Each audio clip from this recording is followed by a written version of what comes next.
Ce soir, nos Mémoires du Zinc sont consacrées à Jan Kefelec à l'occasion de la sortie de son ouvrage Passion criminelle qu'il a coécrit avec Mireille Dumas. Ce texte est édité chez Fayard.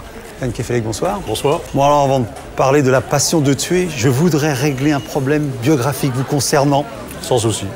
Où Françoise Verny vous a-t-elle dit que vous aviez une gueule d'écrivain? Il y a plusieurs îles, il y a plusieurs lieux. Je voudrais que ce soir, ce soit tranché. Alors, je vais te le dire, chérie. Françoise Verny. Non, elle parlait comme ça, Françoise. Oui, je sais. Et Françoise Verny m'a interpellé sur le port de Belle-Île-en-Mer dans les années 78 ou 80. Et effectivement, j'ai vu une espèce de monstre marin absolument magnifique, sous une pluie battante, qui m'a alpagué, qui m'a dit « Chérie, tu as une gueule d'écrivain. Voilà. Belle-Île. C'était donc Belle-Île. Hein. Arrêtez d'écrire n'importe quoi sur ce sujet. Maintenant, c'est tranché. Voilà. Bon, on va trancher un peu parce que Passion criminelle, voyons un peu quel est le projet de ce livre.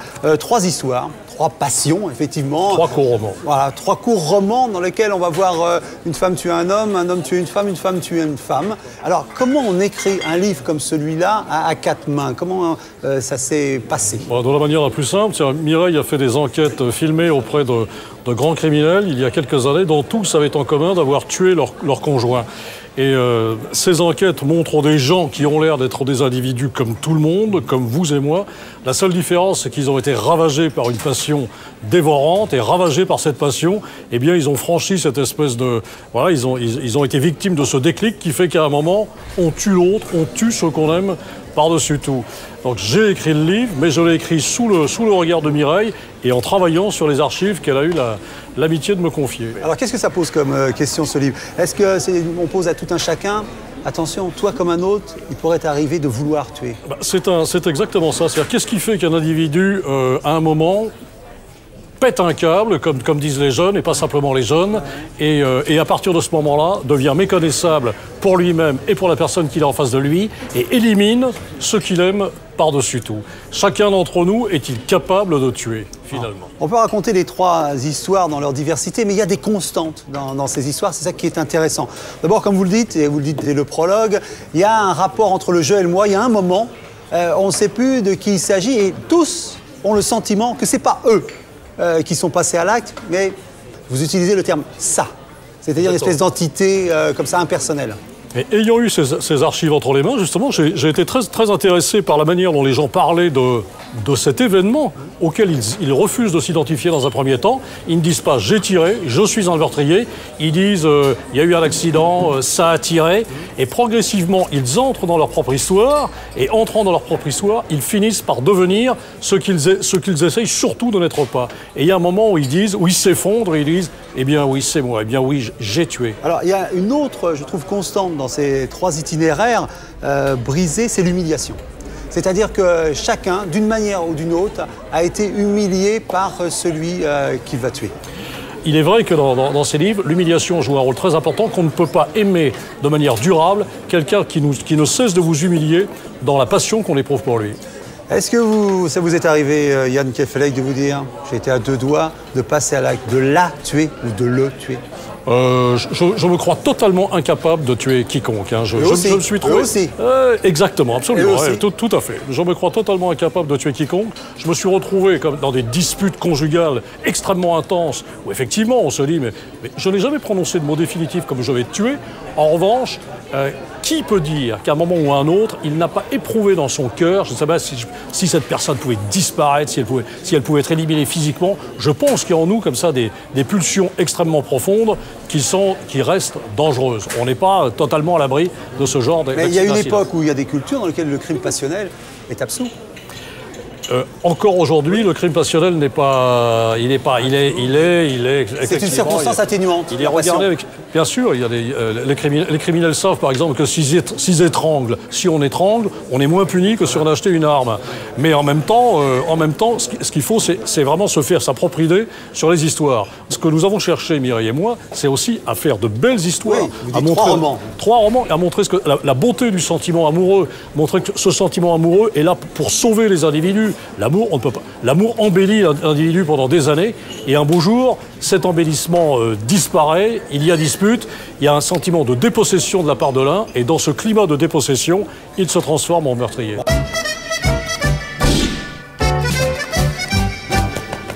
Voilà. Alors, l'occasion de pousser un coup de gueule, de revenir sur un sujet qui fâche ou qui a fâché Yann Kefelec ces derniers temps. Qu'est-ce que c'est? Oui, alors c'est ça, à la fois ça m'a fâché, ça m'a interpellé, c'est cette affaire de la laïcité et du retour sur la loi de laïcité publiée en 1905. C'est vrai qu'il est bien d'éveiller l'individu au sens du sacré, incontestablement, que dans une époque comme ça, où le matérialisme est prépondérant, on a envie comme ça qu'il y ait une élévation de l'esprit vers la foi. Ça, c'est à la suite de déclarations de notre chef d'État. Bien entendu, mais en même temps, il est clair que pour mettre une société à feu et à sang, on abolit cette loi, l'État s'en mêle, commence à relégitimiser les cultes, et on va au-devant de tous les abus dans ce domaine. C'est qu'on ne peut pas substituer au plan banlieue un plan bon Dieu. On ne peut pas remplacer le flic de proximité par un curé de proximité. C'est sûr que ce n'est pas le rôle de la foi. Et s'il est souhaitable que les individus croient, ça reste quand même une démarche spirituelle, totalement intime, totalement personnelle, où l'État n'a absolument rien à voir. Est-ce qu'on n'avait pas oublié que la laïcité, c'était si important? Est-ce qu'on ne s'était pas habitué à la laïcité et qu'on pensait qu'elle serait, j'allais dire, de tout temps ce qu'on est à la défendre? Ce qu'on peut espérer, en tout cas, c'est qu'on s'est fait peur en brandissant un éventuel retour sur le principe de cette loi. Et à mon avis, on va tous maintenant se rallier sur ce principe de laïcité qui reste intouchable, hein, c'est sûr. Alors vous êtes un fou de Bretagne, et en Bretagne, on peut dire que le problème de la laïcité, enfin en tout cas de la concurrence, pour être gentil, entre l'école privée, l'école publique, l'école laïque et l'école religieuse, est quelque chose de très vivant encore aujourd'hui. En Bretagne, la ferveur bretonne n'a plus à faire ses preuves, hein, c'est sûr que... Mais tout ça se vit très bien en Bretagne. On peut dire, de toute manière, le breton, il a le sens du sacré spontanément, c'est un être habité. Quelquefois même, ses sentiments religieux ont quelque chose d'un tantinet païen, quoi. Ça peut être extrêmement archaïque, hein. Les saints de Bretagne ne sont pas reconnus par le Vatican, et il peut parfaitement vivre ses sentiments républicains de manière sereine, et parallèlement, ses sentiments religieux, tout ça ne lui pose aucun problème. Et être celte, il n'oublie jamais de l'être.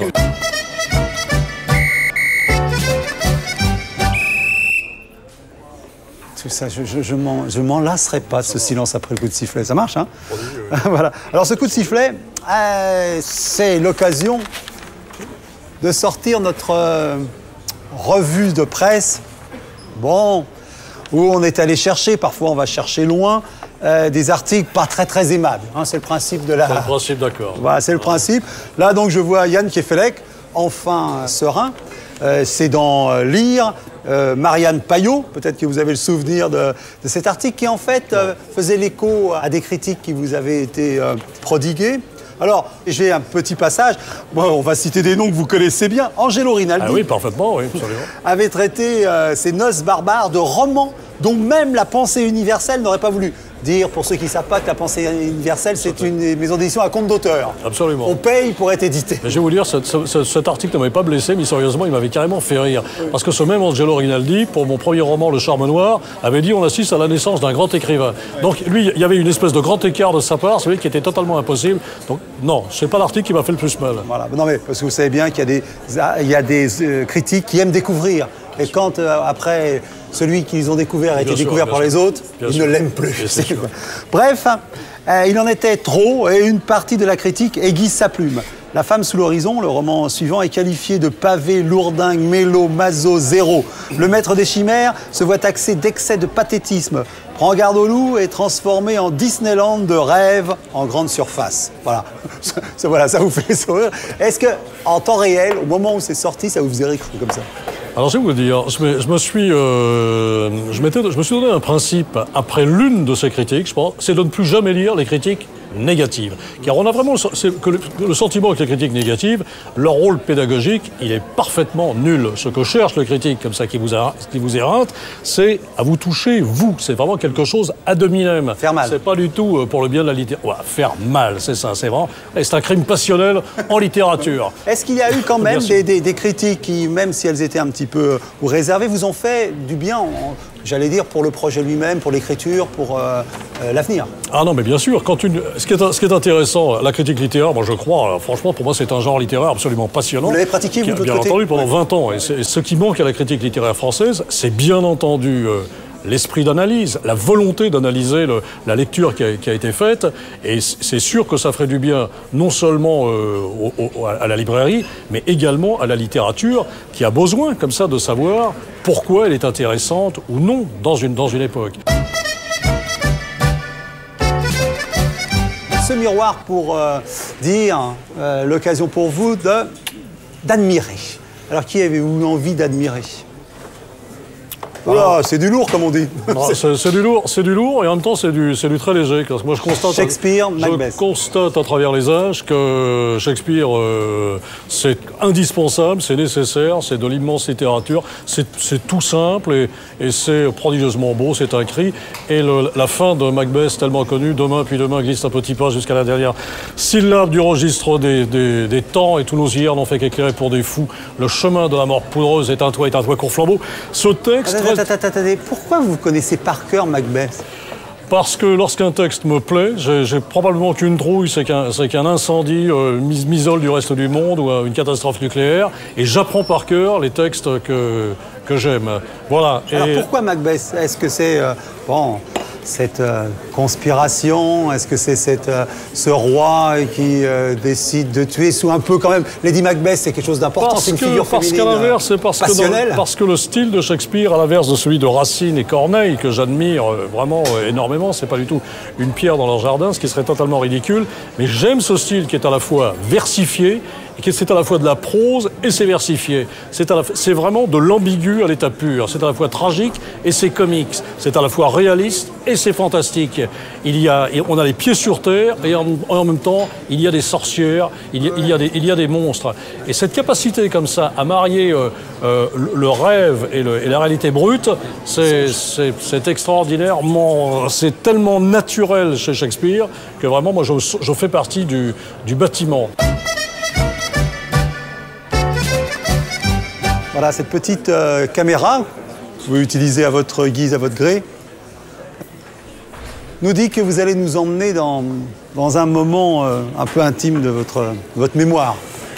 Alors, c'est quoi ce moment? Ce moment un peu intime de ma mémoire, c'est un moment tragique dans ma mémoire. En même temps, je pense qu'il a été déterminant pour mon existence et même pour ma carrière d'écrivain. C'est ce matin du mois de mai où le téléphone sonne dans la maison. Mon père ne va pas décrocher, il dort d'un sommeil profond. Et moi, j'y vais. Monsieur Kefelec, oui, c'est moi. Et là, on m'apprend que j'ai perdu ma mère. Ou plutôt, on me dit que j'ai perdu ma femme, car on pense avoir affaire à mon père. Et c'est ainsi que j'ai découvert d'abord que ma mère était malade et qu'en plus que ma mère n'était plus. Et donc c'est un moment qui a été, à mon avis, déterminant pour la suite de toute ma vie. Et est-ce que vous êtes d'une manière ou d'une autre, vous l'avez utilisé ou vous l'avez évacué dans vos livres? Oui, bien sûr. J'ai écrit un roman qui s'appelait Ma première femme, qui est un roman sur la figure maternelle, pas sur ma mère, mais sur l'ampleur de la figure maternelle dans l'existence d'un individu normalement constitué. Et bien sûr, je raconte cette histoire qui est probablement le seul passage autobiographique de ce livre. Voilà, c'était ce moment à la fois douloureux mais fondateur. Fondateur, je constate que ce deuil est devenu un deuil qui m'a structuré après m'avoir totalement détruit. Je m'aperçois aujourd'hui que ma mère est toujours présente et que ce deuil m'aide à vivre après avoir au contraire, dans un premier temps, détruit l'idée que je me faisais de la vie et de mon avenir. Merci Yann pour ce moment-là. Voilà Yann Kefelec, on parlait avec vous dans ces mémoires du Zinc à partir de Passion criminelle, le livre que vous avez coécrit avec Mireille Dumas qui est édité chez Fayard et qui répond à cette question « Et moi par amour, est-ce que je tuerais ?» Yann Kefelec. Merci. Merci.